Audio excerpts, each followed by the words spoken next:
Ooh, God. Hey there, YouTube. What's going on? Broken Stoic here with another video. I believe winter is coming. Velious is almost here. The land of giants, dwarves, and dragons, and frigid cold. Holy cow, what are we gonna do? Now, the first thing you should be asking yourself is, how the heck do I get to Velious? Well, the fastest way is to talk to Tellan. Run your little butt over from East Common Lands to North Row, and then run to this location on this map right here.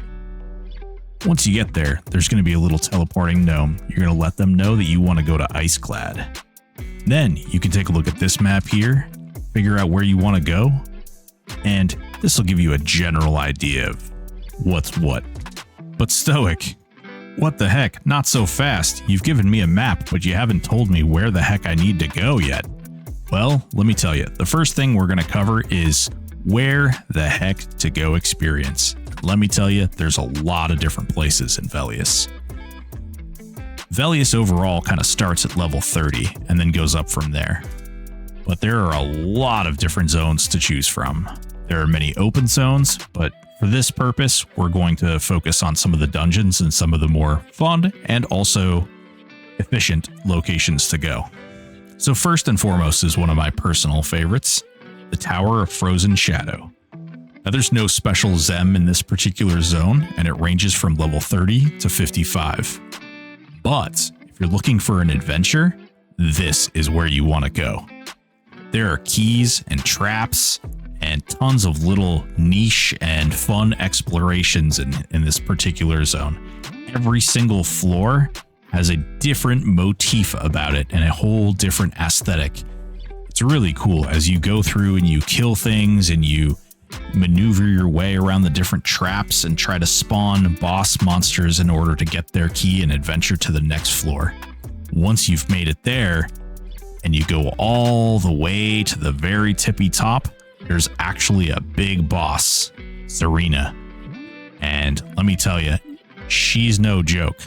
She's an enchanter. She drops some pretty nice loot. And it's just a fun place to go. There's just a lot of different character in this place. After that, we have the Crystal Caverns, which is one of the most favored zones. It's really pretty. It's like a mine, and there's tons of crystals and spiders and orcs and all kinds of crazy things in there. This place goes from about level 25 to about level 40. One of the best parts about this zone is not only can you farm all types of trade skill mats, but you can also find a dwarven city within. This gives you access to tons and tons of loot, materials to get, and a bank to drop them off at. Next we come to Velkator's Labyrinth. Now this place has a 2.25% level bonus, and the level range is approximately from level 40 to level 60. And again, this is a great zone that you can go to for silks, ore, and gems. And baby, is this place a labyrinth. As soon as you walk in, it's like playing a jump game trying to get to the top. There's all kinds of slippery cliffs and edges that you can fall down. And once you get to the top, it doesn't relent. It just leads you to another area where if you're not careful, you're going to slip down and fall into the hardest and highest point of the dungeon. You're going to be barraged by tons and tons of kobolds. Now, this zone also has some raid targets, which is really cool. There's some really great gear drops in here, some haste items and proccing weapons. So overall, a very fun and adventurous location to level at. One of the next zones, believe it or not, is Kale Drakel. Now, this has a 2.25 level range and I wouldn't recommend going there until about level 50 to 60. But one of the benefits of going here is that while you're there, you can actually kill things and receive items that you can turn in for armor later on. And we'll get into that a little more deeply later. But this location has one of the coolest little events. It's called the Plate Cycle. And during the Plate Cycle, not only can you get some of the best experience, but you can also get plate items from the giants that spawn due to this cycle. It's really cool, and I'll leave a link down below for you to click on, and it'll explain how the plate cycle works. While doing this, you'll get gems for the armor. You'll get the armor pieces. You'll also be getting factions so you can do the armor quests. And if you're killing the wolves and Draculhide wolves, you'll also be able to get crafting items. Next up is Siren's Grotto. Now this place has a 2.5% Zem, and this level range is about from level 50 to 60. I know it's on the higher end, but boy, this is a dungeon that has endless amounts of mobs. For those of you running those big AoE builds, wanting to pull tons and tons of things down on top of yourself, this is going to be the place to go. There's fish, there's seahorse, there's Wolren, there's tons and tons of mermaids, merpeople. Oh my gosh. And this is one of the hottest places to go for not only some loot items, but also for gems to craft all those beautiful, beautiful faction armors that you're going to be chasing after. Next up is Plane of Growth. That also has a 2.5% level modification, and the level range, this is a little bit higher. I would say is about level 55 to 60. This is another location where you can obtain those gems I was talking about to make the faction gear, and it also drops the 2.0 class gear. Now this can drop for almost every single class, and it has lots of little quests and nuancy things, such as the Helm of the Tracker, which again, I'll leave a link down below so you guys can see what I'm talking about. The one thing to be aware of this is if you're a good race and you like using Kelethin or Felwith, killing in this area may make you KOS. You can get around that by taking little muffins and shoving them right into little Pando's butt or his mouth, whatever. We all take different preferences for these sorts of things. He's a little dwarf in Freeport. He likes muffins. You give him the muffins and fix your faction for these killings. The only thing that you can't fix is there's these things called Protectors of Growth. They're sort of the guards and will aggro you as soon as you enter the Plane of Growth if you are KOS. And that's a faction you can't fix. So just be aware if you have any plans of doing any of the quests up there. Now, the big one. Now this place has the highest Zem in Velious, 2.75. And the level range is from approximately 50 to 60. And this zone has a lot of variants. Not only is it the zone that you'll have to turn in an item so you can get your Sleeper's Tomb key, but it's also a great place to obtain more gems. There are a handful of quests that can be done through here. There's a lot of trade skill items, but beware, there's also a lot of traps. So while you're slinking through the caves and the paths, look out, because these traps will spawn tons of little beetles. Sometimes they'll poison you. It's all very annoying. Sometimes they punch you all over the place. Just be aware. Look out for them. Try not to step on them. Next, I'd like to go over sort of a easier way into the raid content within the Velious expansion. Now, these particular targets are going to be great little targets for you just to test yourself out and see how you stand against them. If you were able to kill all the stuff up till now, this stuff is going to be easy breezy beautiful for you. If you maybe struggled with some of the mid or later raids in what we currently have access to, then these things might pose a little bit of a problem, but you're probably likely able to kill these. In servers like P99 and Live and things, there are people who can actually solo these without the 3 classes and without the sort of hero EverQuest that we're playing. What I recommend you do is at least try some of these if you're feeling uneasy about maybe venturing into some of the harder targets. So first off, we have Lodazel, which is a big old turtle. He can be found in Iceclad. He drops some pretty nice loot and some quest items. Definitely would recommend killing this guy for his map piece, which is a part of a bigger quest that turns into a clicky haste eyepiece or face piece. Then, I'm not even going to try and pronounce this guy's name, but he's known better as Lord Bob. This guy drops an amazing axe.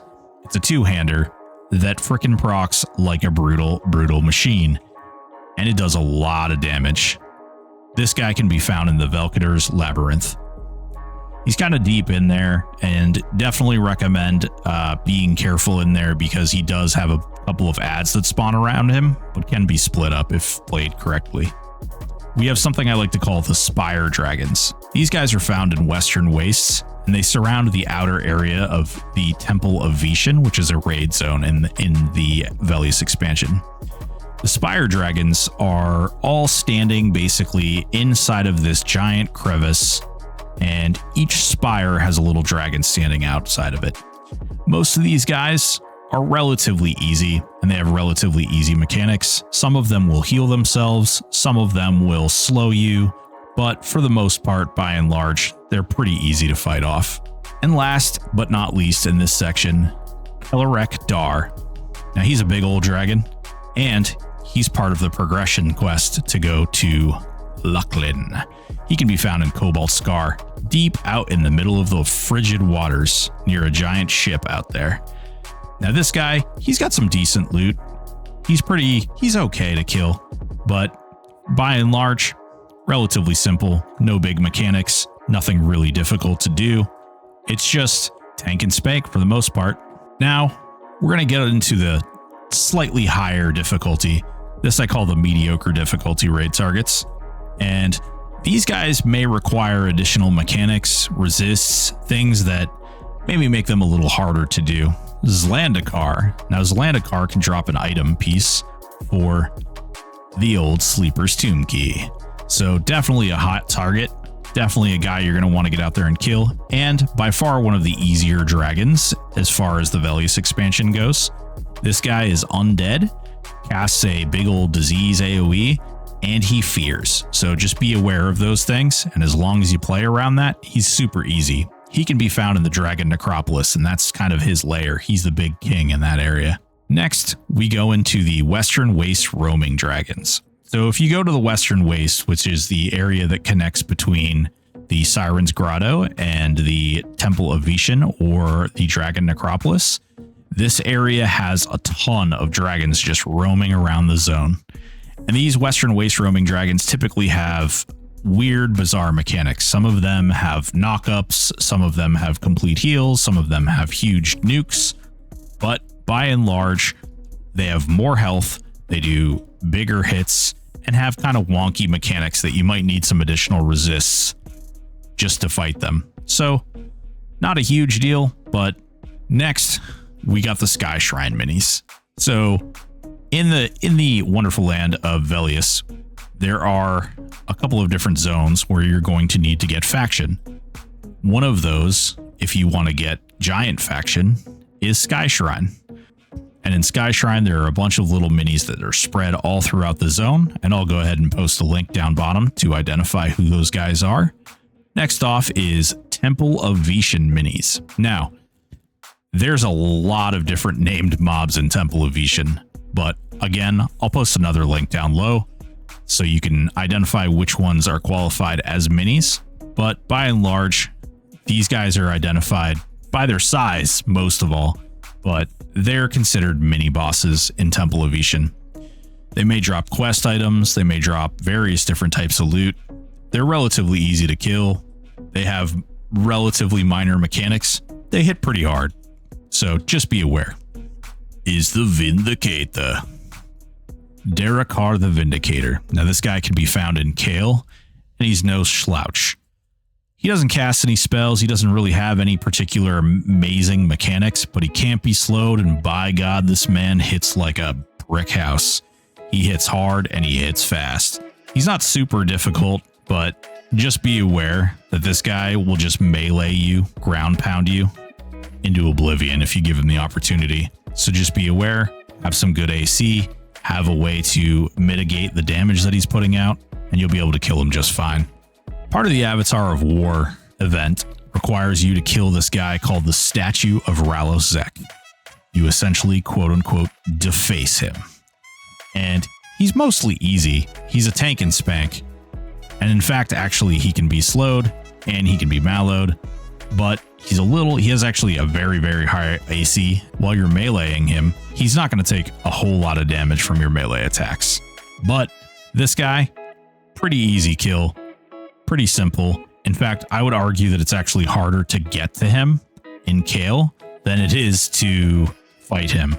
Because you have to go through the arena, you have to go through the Vindicator, you have to go through this whole big fight process.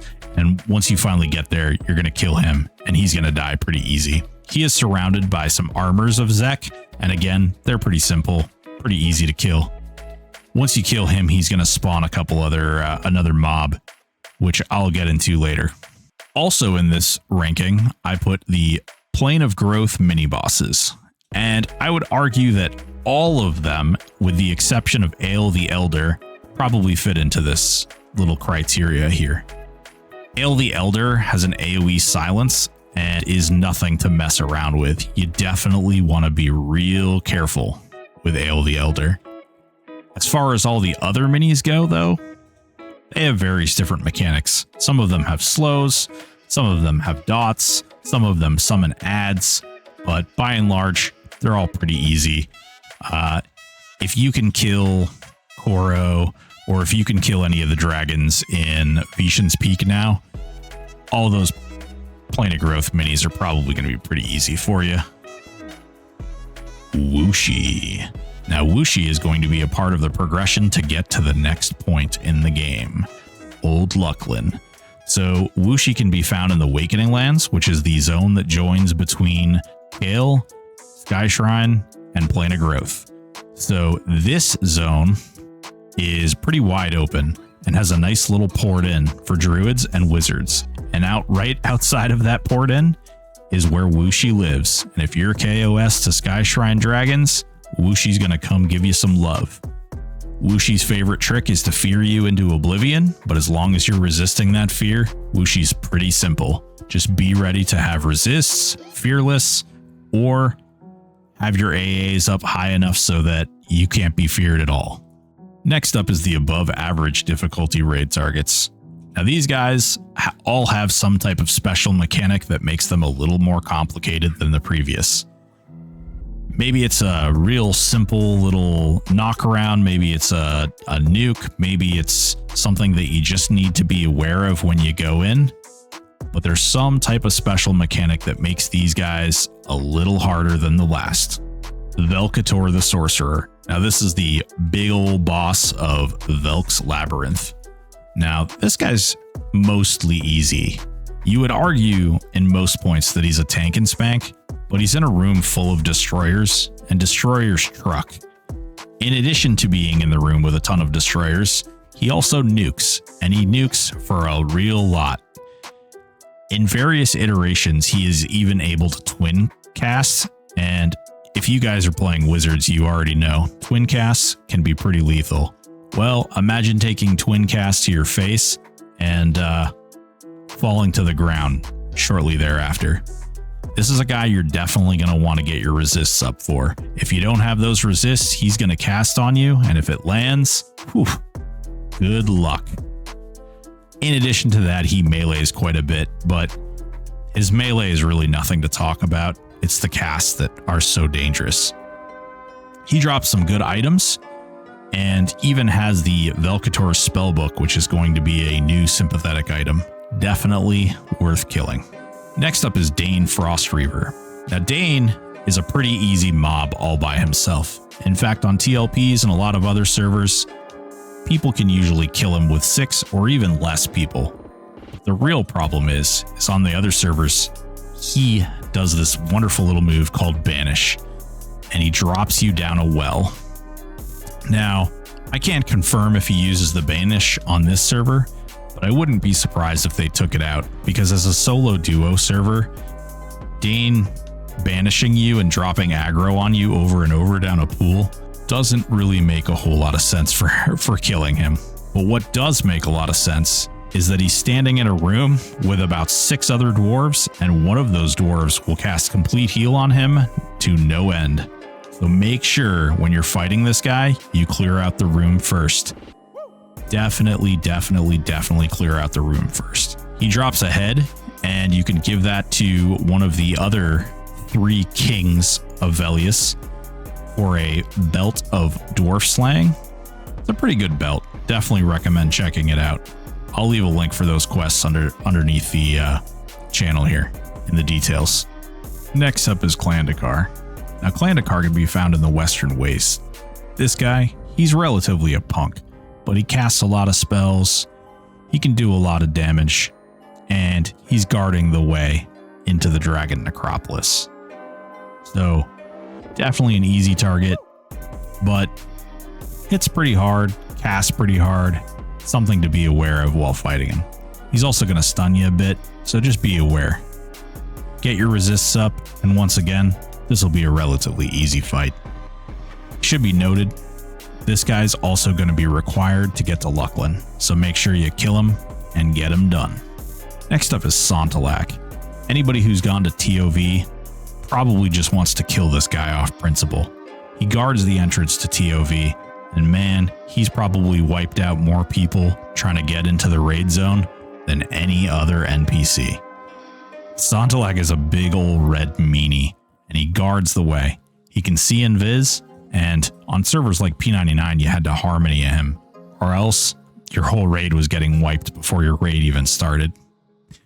This guy hits like a truck, has a ton of health, and my god, it's like a fight that seems like it will never end.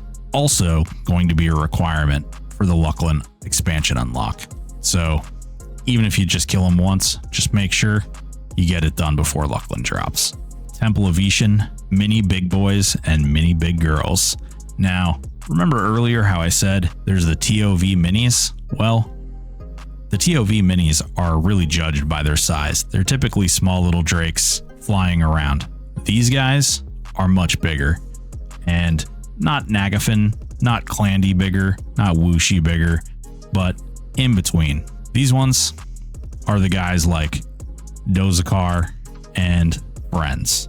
These guys are typically the ones you'll be killing for various different quest items, which we'll get into later, is the hard difficulty raid targets. This is going to be a combination of really big boys with mechanics that are just going to shut down certain builds and mechanics that are just going to be a giant pain in the butt for some people. So first off, we're going to start with the Idol of Ralosek. This guy hits like a truck. He's basically the Avatar of War, but he can actually be debuffed and he can actually be casted on. So if you are hoping to see if you can do the Avatar of War, this is a guy that you can test your mettle on. When you kill the statue of Ralosek, the idol spawns. And this guy can be found through a fake wall. You're going to follow a big old tunnel. There's going to be a lot of giants in there. Once you get to the end of that tunnel, the idol of Ralosek will be standing there waiting for you before you get to the arena itself. Next up is the Lord and Ladies of TOV. Now, if you go into North TOV, there's a whole area which is this big volcanic hole of just lava. And one of the things you're going to see is there's going to be a ton of just different dragons spread out all around the outside of this giant pit of lava. And these dragons all have special mechanics. Some of them are immune to fire, some of them are immune to cold, some of them silence you, some of them drain your mana, some of them punt you. It's all different. Each one has its own special little mechanic. And so I definitely recommend researching these guys before you go in and try to raw dog them, because you may go in and find out that your build, it just won't do. That's why they're so high up on this hard difficulty rating list. And you want to make sure that while you're doing these, you definitely do some research. Again, I'll put a link down below that gives a general idea of what each one does. Next up is the Sleeper's Tomb. Most of the minis in there are spread out throughout this giant maze known as the Sleeper's Tomb. Most of these guys are pretty cut and dry, but they have a lot of health and a lot of damage. Some of them come with a lot of ads. Some of them come with some debuffs that if you don't take care of are going to be a real problem for you. But by and large, they're just real tough cream puffs. Lots of health, and they do lots of damage. I put Ale the Elder up here in the hard difficulty. Ale does a real big AoE silence, And we all know that there's a lot of proc builds out there that are going to be real sad when Ale comes out to touch them. So be aware, Ale the Elder, not good for proc builds. If you don't know, silence shuts down your procs, and that's real bad for you. Next up is Jelinek. Now, Jelinek probably could be lower on this list, but the real pain in the butt is that you have to run through the Sky Shrine to get to Jelinek, and it's a good 20-minute run, all through traps and mazes and labyrinths and upstairs, and you gotta watch out for holes in the ground that drop you all the way down to the bottom again. So be aware, definitely read a guide if you don't know how to get there. And once you get all the way to the top, there's some ads you have to clear out to make sure that Yeli doesn't wind up a 4 or 5 or even 6v1. Once you get to him, he hits pretty hard. He does have a mechanic where he drains your mana, so don't let that surprise you. But overall, a tank and spake, mostly easy.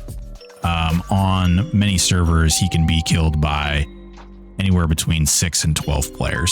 The hardest difficulty raid targets. Now these are the real beasts.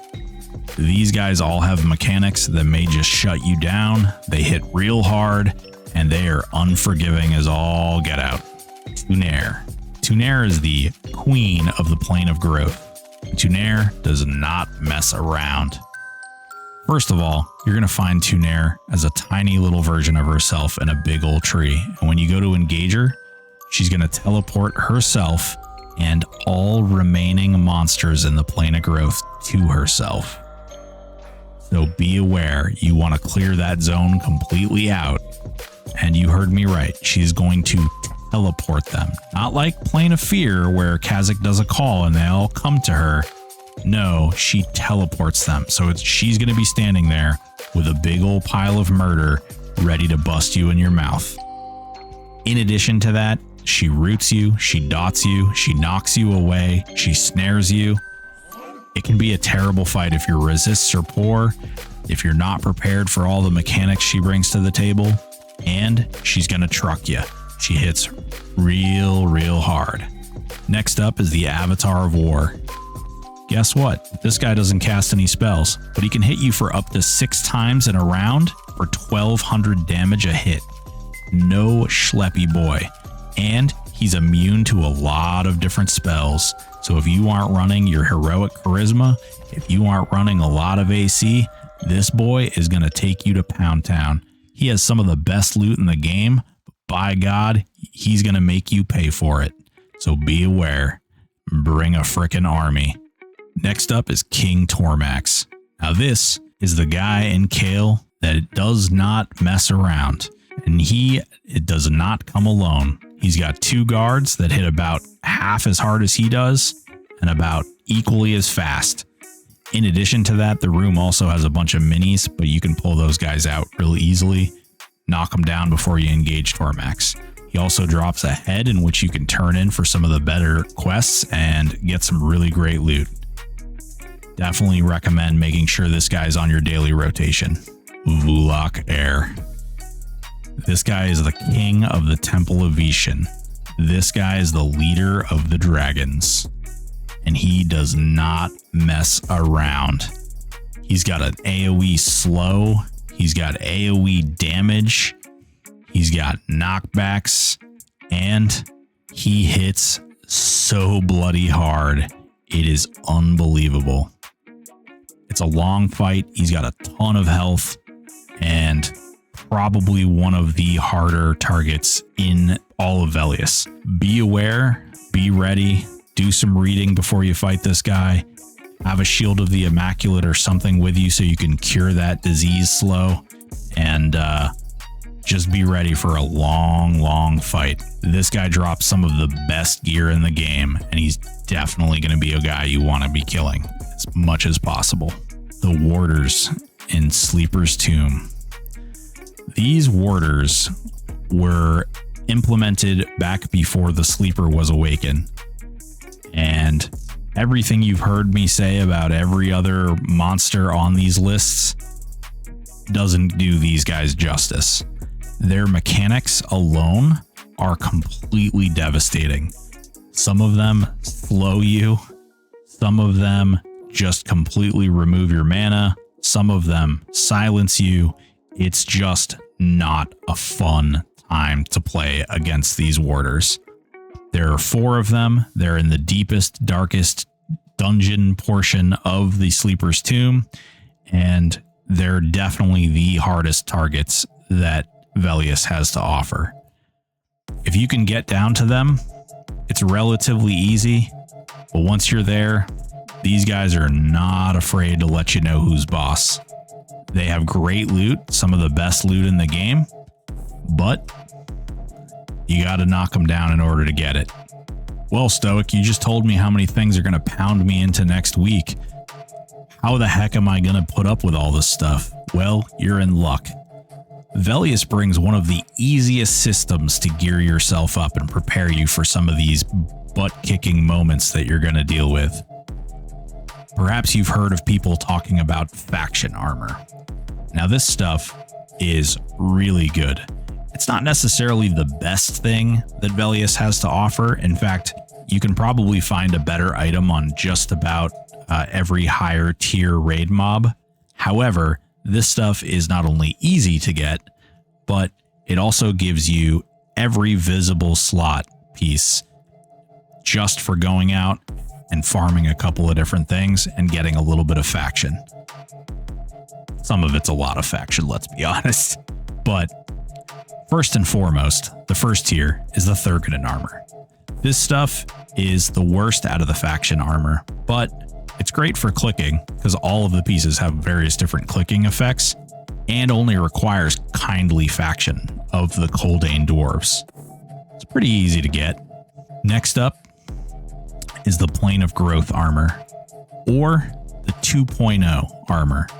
Some of you guys may have noticed while killing in Plane of Hate that you were able to find some 2.0 armor. So things for paladins, things for rangers. Those things were technically a little out of era, but Plane of Growth is where you're going to find equivalent armor. It's pretty strong. It has the exact same clicky effects as the rest of the stuff. Doesn't require you do any quests or any turn-ins. It drops from random different monsters within the Plane of Growth and within the 2.0 area of Plane of Hate. Mostly pretty easy to get. Definitely would recommend, if you don't want to do all the slog of getting the faction and getting all that stuff, you could get this armor instead. It's sort of a toss-up depending on your class and your build, but you may want to look at either the Kale armor or the Sky Shrine armor. The Kale armor is typically higher in AC and sometimes higher in hit points, but it has less stats and less resists overall. By and large, the Kale armor is very, very, very tanky. It usually has anywhere between 10 and 20 AC more than the other pieces of armor, and it's pretty easy to get. What you got to do for the Kale armor is you have to kill in the old Temple of Vishen, and while you're there, you can pick up the ancient pieces, and then you combine those with some other pieces, which we'll go over in a moment. And it's probably one of the easier ones to get and one of the easier ones to faction for. The Sky Shrine armor, which is for being on the COV or Claws of Vishen faction, might not have quite as high AC as the Kale armor, but has quite a bit more stats and quite a bit more resists. So definitely really good. If you're not capped on stats, it's probably the better armor to get if you don't necessarily need the AC. Again, has all the same clicky effects. And this stuff is typically what people follow because Sky Shrine is the COV faction, which allows you to do what's called the Doze quests, which we'll get into later. And it also has nice resists. This armor also requires you get ally faction with COV, so just be aware. You're going to need to farm that up by killing giants. So you're probably asking, man, all these faction armors, but where do I get the armor pieces? Well, each piece is crafted from collecting an armor piece and 3 gems. The armor pieces for Thurgoden, so if you're doing the Coldane armor, you need to find the corroded, eroded, and torn chanted pieces, and these can be found in the Kale Arena and by doing the plate cycle. I'll leave a link to the plate cycle below. It's a relatively simple event that you can do within Kale, and it spawns various different giants that specifically drop the plate pieces. It's pretty easy to do if you're just interested in the clickies of the armor. The Kale pieces, or the ancient pieces, can be found by killing things in the Temple of Vishen in the West Wing. There's tons of minis and small mobs. You just go through, plunder them, kill them all, and you'll find those ancient pieces there. Those armor pieces you hand into a series of giants that are all behind Tormax's throne. Again, also need the gems. Sky Shrine, also known as the unadorned and tattered armor, you also have to kill in TOV in an area called the Testing Halls. Now this particular area is a tiny little area off to the side. It's sort of off to the east in the Sky Shrine. And while you're killing in there, I know it seems weird you're killing dragons, but these dragons are actually enemies of the Sky Shrine dragons. So you can kill these guys, not worry about your faction, and obtain the unadorned or tattered pieces.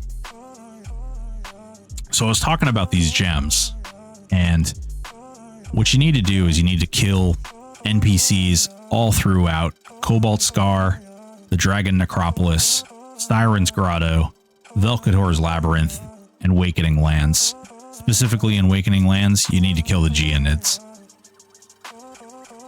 If you kill in any of these zones, or specifically those Geonids in the Awakening Lands, you're going to find lots and lots of gems. Some of those are going to be tagged as quest items, and some of those are just going to be tagged as nothing. Make sure you keep the quest item gems, not the other ones. The quest item gems are the ones for the armor, and those specific items, you're going to need 3 of those and combine them with a specific armor piece, which again, I'll put another link down below, and you guys can go ahead and use those guides as far as what's needed for each piece of armor and who you turn them into. So I've explained to you how to get the armor pieces and how to get the gem pieces, but I haven't really explained some of the easier ways to get faction. One of the big things you can do if you want to get Coldane or Thurgodan faction is you kill in the arena in Kale Drakel. There's all kinds of named giants wandering around in there, and you just kill as many of those as you can. And while you're killing those, you'll probably get armor pieces as well. But by killing those giants, you work up your Thurgodan faction. And because you're killing giants, it's also possible to maintain Thurgodan and Sky Shrine faction at the same time on the same character relatively easily. And remember, you only need to get to Kindly in order to do the Coldane faction armor, so you don't really need to farm all that much faction. Next up is Kale Drakel and Tormax faction.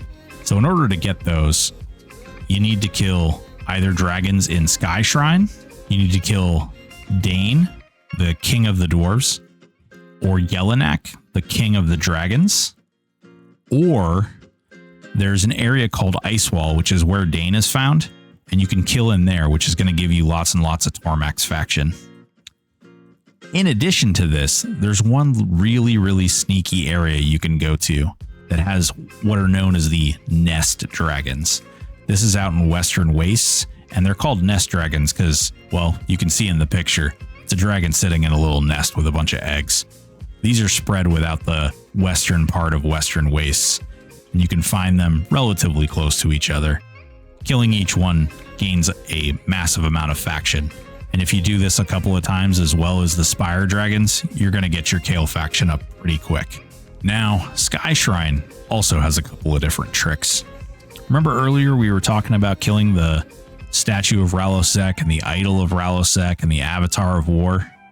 Well, all of those have massive faction hits for the Sky Shrine or Claws of Vishen faction. In addition to this, killing Tormax as well.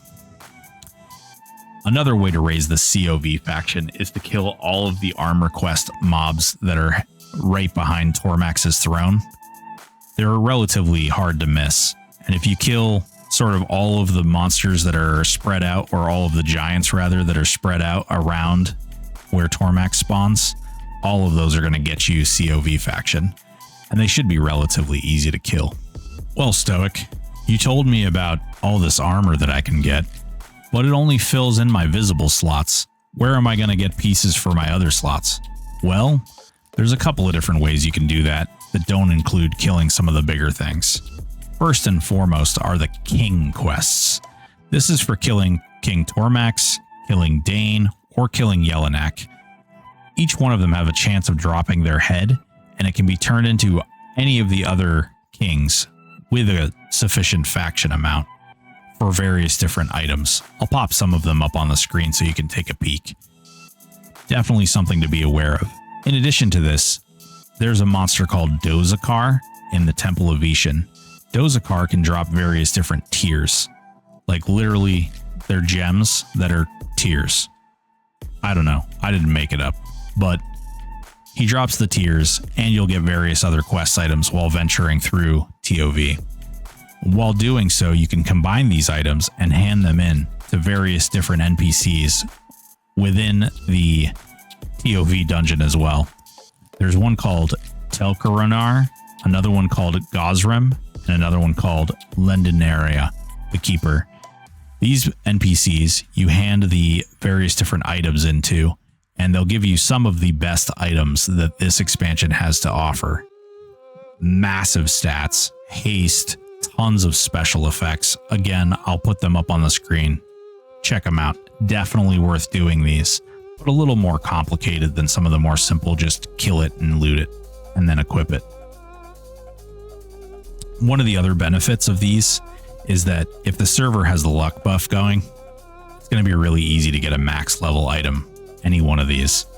They're going to be really good, and they're probably going to be selling for quite a bit.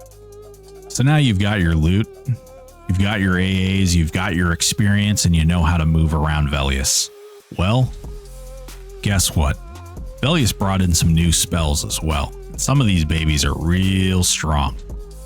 First and foremost, there's this little guy, an Ice-Clad Ocean, and he sells a couple spells for each class. Most of these spells are pretty decent, or something that's just going to fill a little hole that the class has. Just go there, buy the spells. Easy enough, right? Well, we got to make it more complicated. That's too easy. In addition to these spells, there's also various different spells you'll find while killing, typically in raid and higher end zones. So things like TOV, Sky Shrine, Gale, etc. You're going to find these other spells. Most of them, with the exception of something like Boon of the Garu, are just dropped off from various different mobs. Boon of the Garu specifically is dropped off one mob who spawns an Ice-Clad Ocean as soon as you walk off the little dock. After you get these, there's going to be raid spells. Now, holy smokes. Okay, so you get into the Sleeper's Tomb, and there's going to be a spell called Primal Avatar. This is a spell that doesn't require an emerald to cast, and it gives a little bit more buffs, a little bit more attack. Who doesn't want more attack, right? The shaman only spell, but it's a great spell overall. Definitely something that if you have shaman in your build, you're going to want to pick up, but it can only drop in Sleeper's Tomb. Next, we have the ancient spells. The ancient spells can drop off from only the highest end of raid targets. These babies are crazy. I'll post one up on the screen, but holy cow. If you get access to some of these, you're going to be wrecking house. These spells are basically like Lucklin tier damage, and a lot of them actually stack with the lower tiers. So definitely something you're going to want to pick up. Now, we talked about Sleeper's Tomb and the fact that you're going to need to key for that zone. So let me just go over something really quick. Various different dragons, Tormax, Jelinek, and several dragons in the Western Waste are going to drop items. Actually, Zlandakar as well. But these various different targets are going to drop a couple of different items in which, if you get that item, it turns into a Sleeper's Tomb key. You have to make your way into Dragon's Necropolis, and then there's a shade in here of Jaded Dar. You're going to have to go in there. You're going to have to give them that item. And then once you do, it's going to give you back a key. And that's how you get access to the Sleeper's Tomb. Pretty cut and dry, not too difficult, not too hard, really. But go out there, get your key, get into Sleeper's Tomb, start busting up those warders. Gonna get some fat loots. If you hung around this long, good for you. I'm just gonna pop a little something up on the screen for you special. If you know, you know. I'm not gonna explain what this means, but look into it. It's gonna be important, especially if you find this before Velious drops. Just saying.